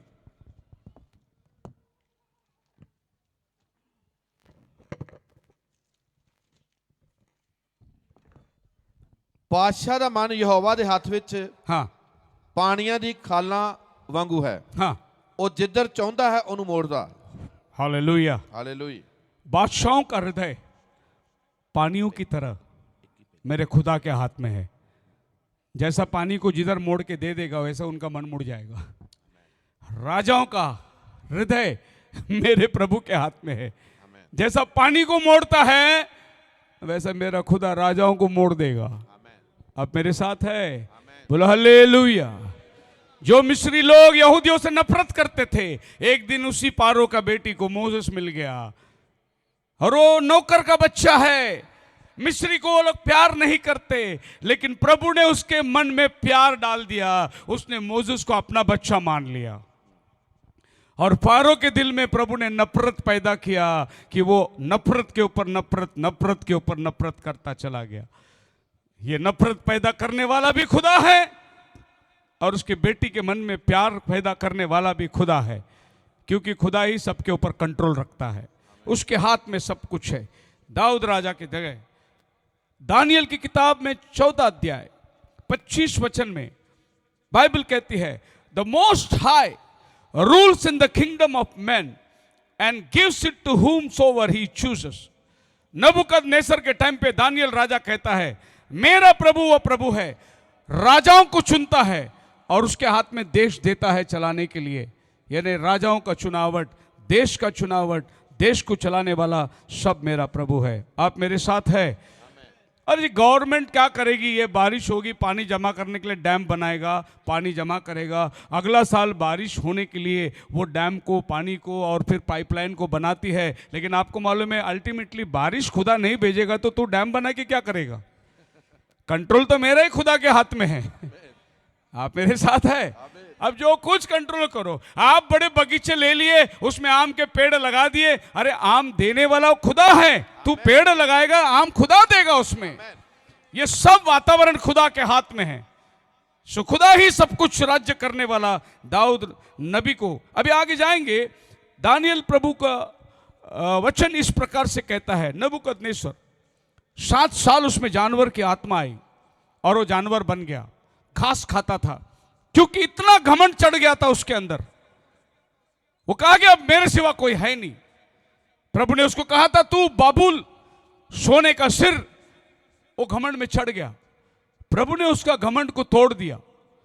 एक क्षण में प्रभु ने ऐसी आत्मा को भेजी, वो जाकर मैदान में घास खाने लगा, ओस में पड़े सोने लगा, उसके बदन में बाल बढ़ गए और वो जानवर के समान हो चुका, नबूकदनेस्सर। लेकिन बाइबल कहती है वो अपने आप को नम्र किया और प्रभु ने उसको फिर ज्यों का त्यों बना दिया। अपने आप को क्या किया?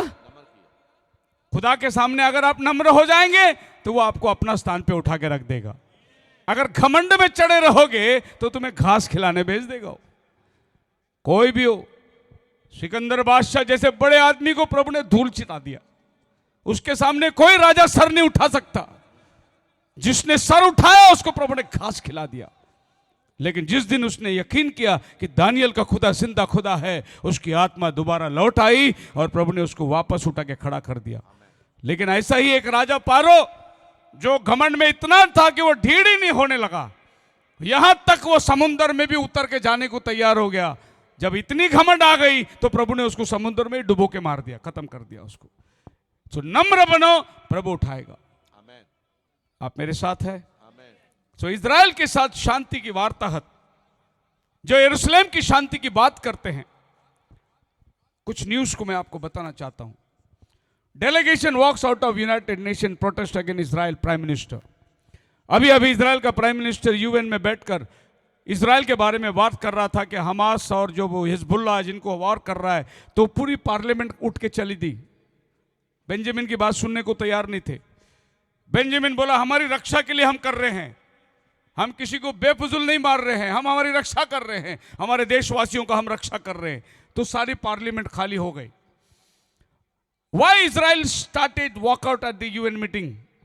जब रशिया ने आके मीटिंग लिया, यूएन के अंदर बात करने लगा, रशिया ईरान को सपोर्ट करता है, इजरायली उठ के बाहर निकल गए, बोले हमें नहीं सुनना है तुम्हारी बात। तो आज यूएन, यूनाइटेड नेशन ऑर्गेनाइजेशन की जो मैंने बात करी शुरुआत में, वो इजराइल का न्याय करने के लिए बैठे हैं, लेकिन बात कुछ नहीं बन रही है। इसके पहले बाइबल क्या कहती है? पहला थिस्सलुनीकियों की किताब 5 अध्याय, पौलुस ने बताया, जब लोग शांति और संरक्षण की बात करेंगे, अचानक आफत आने वाली है। जब लोग संरक्षण और शांति की बात करेंगे, अचानक आफत आ जाएगी। वो आफत कैसी आएगी? जैसे एक गर्भवती औरत पर पीड़ा उठती है बच्चे जनने के समय, उसको पता नहीं 9 महीने हो गए, कौन से टाइम में दर्द उठेगा उसको मालूम नहीं। वैसा ही आफत इस तरीके से आएगा जो टाइम पे हम सोचते भी नहीं होंगे। ऐसा पौलुस ने हमें बताया। और अभी इजराइल के विरुद्ध में सब शांति की वार्ता चल रही है, हाथ मिला रहा है, शांति सेफ्टी, शांति सेफ्टी। इन्हीं बातों को पौलुस ने आज से 2000 साल पहले बताया कि लोग जब शांति और संरक्षण की बात करेंगे तभी आफत आ जाएगी। अच्छा, आफत क्या है पता है? प्रभु यीशु का आना। और जब प्रभु यीशु का आना है तो हमारे लिए क्या खबर है? हमारा जाना। बोलो हालेलुया। तो आफत उतरने के पहले प्रभु आपको उठाएगा ऊपर। बारिश आने के पहले प्रभु नोहा को जहाज में ले लिया। अग्नि उतरने के पहले फिर लोत को प्रभु ने बाहर निकाल दिया। वैसे आफत आने के पहले प्रभु दुल्हन को उठा लेगा। मतलब हम लोग कितने निकट आ चुके हैं।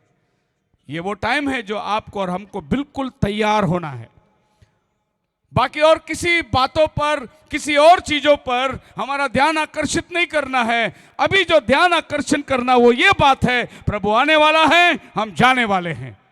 रैप्चर की बात करो, उठा लिए जाने की बात करो, बाकी शेष सारी चीज पीछे रह जाओ। तो आगे बात बताना चाह रहा हूं मैं आपको। 1978 में 78 में Anwar Sadat Jimmy Carter America के प्रेसिडेंट बैठ के एक एग्रीमेंट साइन किए, इसको बोलते हैं कैंप डेविड अकॉर्ड। और यह एग्रीमेंट हुआ मिस्र देश और इजराइल के बीच में हुआ। देखो बाइबल कैसे इतिहास के साथ साथ चलती है। जो वर्ष में अभी हम लोग बैठे हैं, ये वर्ष को मैं आपको बता रहा हूं, 1900 मतलब आज से 50 साल पहले इजराइल के साथ में मिस्र देश की एग्रीमेंट हो गई। इसीलिए अभी ईरान, बाकी के जो हिजबुल्लाह, हमास, ये इर्द गिर्द के जो लोग हैं इजराइल पे हमला कर रहे हैं, लेकिन मिस्र देश शांत बैठा है। मिस्र देश अपना बमबारी कुछ कर नहीं रहा है। और जो लोग हमास मिस्र देश में भागने के लिए आए थे, तो मिस्र देश ने वहां कंपाउंड डाल के बंद कर दिया, उनको अंदर आने नहीं दे रहा है। क्यों नहीं आने दे रहा है? क्योंकि उसने इजराइल के साथ ऑलरेडी बैठ के साइन कर चुका है, इसीलिए मिस्र देश अभी उनके साथ में नहीं खड़ा है। सुनिए बाइबल क्या कहती है और वचन कैसा पूरा हो रहा है। आप मेरे साथ है ना? मैं थोड़ा टाइम ज्यादा ले लूं, सबका हाथ देखूं, आमीन। एक 10-15 मिनट और ले लेता हूं मैं। मिस्र देश की एग्रीमेंट देखो, दुनिया क्या कोशिश कर रही है, जेरूसलम किसको मिलने वाला है। 1993 में बिल क्लिंटन ने यासर अराफत को शिमोन पेरेस को रखकर एक एग्रीमेंट साइन किया, और यह साइन इजराइल और पैलेस्टीन के बीच में हुई। 93 की बात है, 13 सितंबर को एक एग्रीमेंट करा दिया गया कि भाई अभी हम लोग दोनों के बीच में शांति बनी रहेगी। और यही पैलेस्टीन का यासर अराफत था जो कट्टरवादी था, जो यरूशलेम को बिल्कुल मांगने के चक्कर में पड़ा है, लेकिन अमेरिका हमेशा बीच में आती है और दोनों को शांति में मेल मिलाप कर एक एग्रीमेंट साइन कर दिया। 93 की बात है। और यहां पर यह साइन होने के बाद में लोग बोले कि भाई अभी हम झगड़े नहीं करेंगे जेरूशलेम के विषय में, अभी हम लोग कोई भी बम्बार्डमेंट नहीं करेंगे, शांति रहेंगे। तो पैलेस्टीन के साथ एग्रीमेंट हो गया। उसके बाद 94 में जॉर्डन के साथ में फिर अमेरिका बैठकर इजराइल और जॉर्डन का साइन करा के फिर उनको पीस ट्रीटी बना दिया। देखो पौल क्या कहता है, जब लोग शांति शांति करेंगे अचानक आफत आने वाली है। तो ये लोग सब शांति शांति कर रहे हैं, अलग अलग देश को बिठा बिठा के एग्रीमेंट कर रहे हैं। साइंटिस्ट क्या बोल रहे हैं? पीस ट्रीटी बोलते, पीस ट्रीटी बोलते। और ये पीस ट्रीटी फिर अमेरिका मध्यस्थ करके अभी इस टाइम पे जॉर्डन को और इजराइल को एक कर दी। बोले कि अभी हम लड़ेंगे नहीं। और जो जेरूसलेम का जो मस्जिद है वो जॉर्डन को बोला तुम अभी इसकी सिक्योरिटी करो, तुम इसका देखभाल करो, क्योंकि फलस्तीन और इजराइल का झगड़ा है, ये हमारा है हमारा है। तो फिर ये तीसरा आदमी को दे दिया, तुम इसकी रक्षा करो। तो आज की तारीख में जॉर्डन उनका रक्षा कर रहा है। आप मेरे साथ हैं? उसके बाद एक और एग्रीमेंट बनाई गई, और ये एग्रीमेंट 2020 में लेटेस्ट, और ये ट्रंप ने कर दिया 2017 के अंदर, 2017 में चुन के आया था। सो इजराइल का और यूनाइटेड अरब एमिरेट्स का एग्रीमेंट करा दिया। अभी यूनाइटेड अरब्स यानी इसमें दुबई आ गई, और जो जो छोटे छोटे बहरीन वगैरह जो भी है, ये सब देश को एक साथ बिठा के एमिरेट्स करके कहा जाता है। इजराइल को भी बिठा के फिर से एक साइनिंग कर दिया कि बोले अभी तुम झगड़ेंगे नहीं, अभी ये जगह जो है कॉमन ही रहेगा, तुम इसको झगड़ना मत, शांति से साथ में हम लोग बने रहेंगे। फिर एक एग्रीमेंट हो गई। आप मेरे साथ हैं? मैं आपको जागरूक इसलिए रखना चाहता हूं, बड़ा मुख्य बात मैं आपको बताना जा रहा हूं कि ये एग्रीमेंट चलते आ रही है, सब देश के साथ वो शांति की वातावरण कर रहे हैं, सबके साथ एग्रीमेंट कर रहे हैं। आखिर जेरूसलेम कौन लेके जाएगा? हम लोग छोटे थे स्कूल में, तो किताब में 2 बिल्ली झगड़ रहे थे एक रोटी के लिए। बंदर आया, उसने बोला रुको मैं बांट के देता हूं। तो रोटी आधा करी, तो एक बाजू थोड़ा ज्यादा कर दिया, एक बाजू कम कर दिया, और ये फाड़ के बिल्ली बंदर खा गया। फिर इधर कम हो गया, इधर का थोड़ा फाड़ कर बंदर खा गया, फिर इधर कम हो गया, फिर इधर का फाड़ कर बंदर खा गया। कुल मिलाकर दोनों बिल्ली देखते रह गए, बंदर पूरी रोटी खा गई।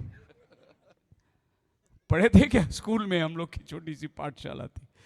तो ये जेरूसलेम का भी ऐसे होने वाला है, इसको भी बोला कि आधा रोटी इसका भी खाएगा, इसका भी खाएगा, यरूशलेम किसी और के हाथ में चला जाएगा। अब मैं बताना जा रहा हूं यरूशलेम वाकई में किसके हाथ में जाने वाला है। और मेरा प्रभु क्या कहता है, वो तो यरूशलेम का राजा है। तो ये धरती का यरूशलेम के लिए लोग लड़ाई कर रहे हैं, पर यरूशलेम जाएगा किसके हाथ में? ट्रंप ने 2020 में 15 सितंबर को फिर एक एग्रीमेंट करी। इस टाइम पे उसने बहरीन और इजराइल की एग्रीमेंट करी 2020 में। अब ये अमेरिका जो है, ये क्यों जेरूसलेम के पीछे पड़ा हुआ है? कभी इसको बुलाता है, कभी इसको बुलाता है, लड़ मत ना, तू बनना, बैठ जा, साइन करना। अब देखिए वातावरण कैसे बदल चल रहा है। अब ये एग्रीमेंट जो है बिल्कुल आखिरी एग्रीमेंट हो रही है। इसके बाद में कोई एग्रीमेंट हुआ नहीं, कोरोना चालू हो गया, और कोरोना के बाद में लास्ट ईयर 23 में लड़ाई चालू हो गया 7 अक्टूबर को, और तब से लेकर अभी तनाव चल रहा है। अभी कोई एग्रीमेंट साइन करने वाला नहीं है। अभी एक मुख्य एग्रीमेंट साइन करने के लिए एक मेन आदमी आने वाला है, वो है आपका दानियल का 9 अध्याय और उसका 27 वचन में। ये आदमी अभी आएगा और फाइनल एग्रीमेंट करेगा। अभी ये जो बाकी के देश लोग हैं जिन्होंने ऑलरेडी एग्रीमेंट करके दे दिया है, वो सब चुप बैठना पड़ेगा, क्योंकि ऑलरेडी उन्होंने पहले लिख के दे दिया है। लेकिन जो मेन आदमी आने वाला है वो बोलेगा सब खामोश, तुम्हारा सब कागजात मेरे हाथ में, अभी जो मैं बोलूंगा वही चलेगा। और आपको मालूम है वो आदमी कौन है?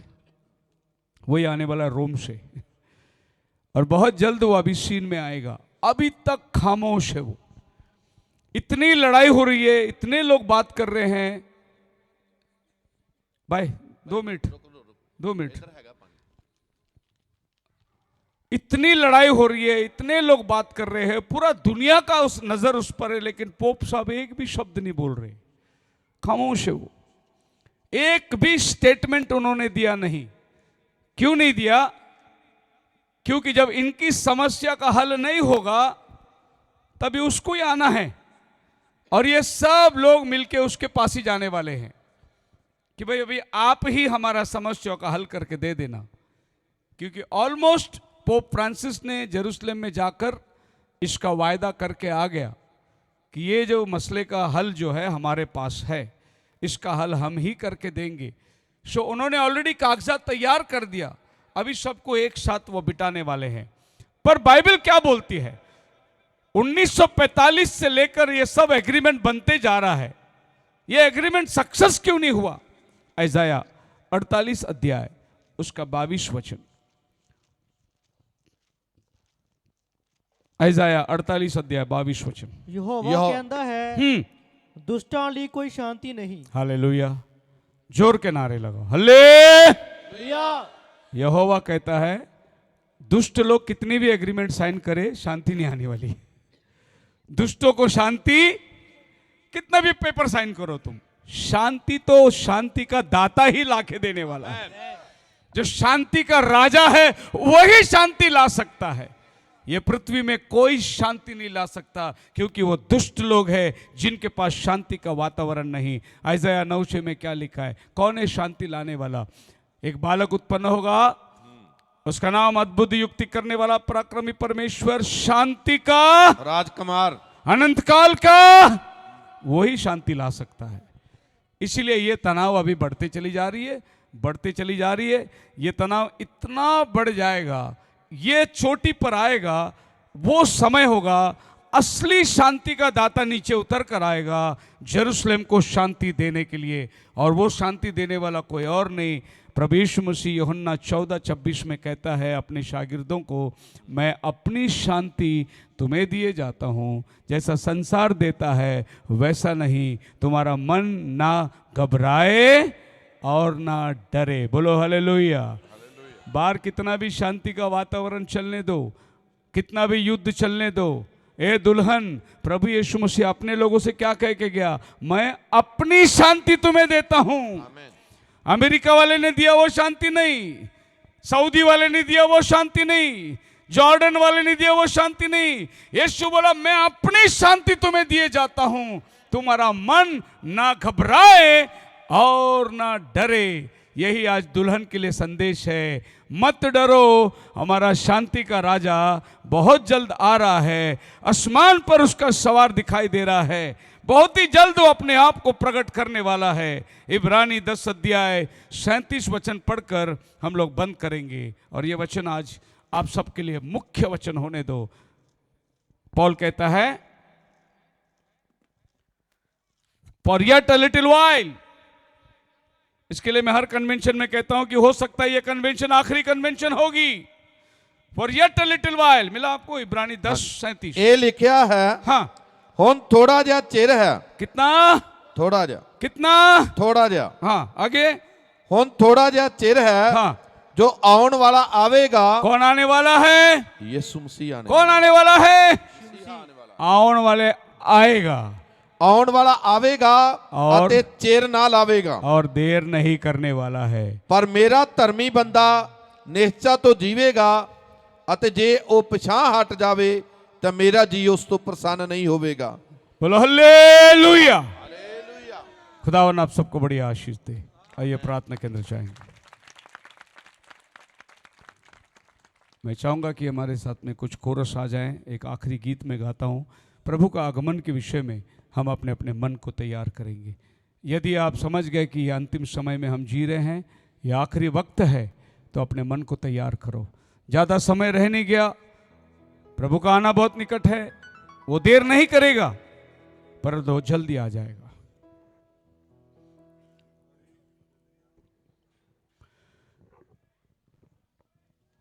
देखो ये खत्म हो रही है जगत की कहानी,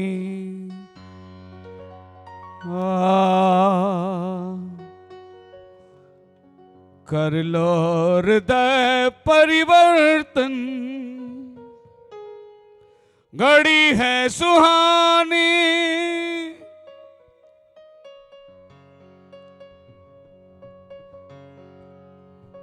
थोड़ी कॉम्प्लिकेटेड है। देखो ये खत्म हो रही है जगत की कहानियां, कर लो हृदय परिवर्तन, घड़ी है सुहानी। हो गया? रेडी हो गए?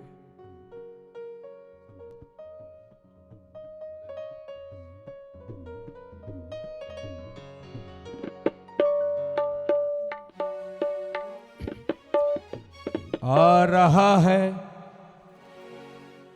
आ रहा है, आ रहा है, ओ आ रहा है।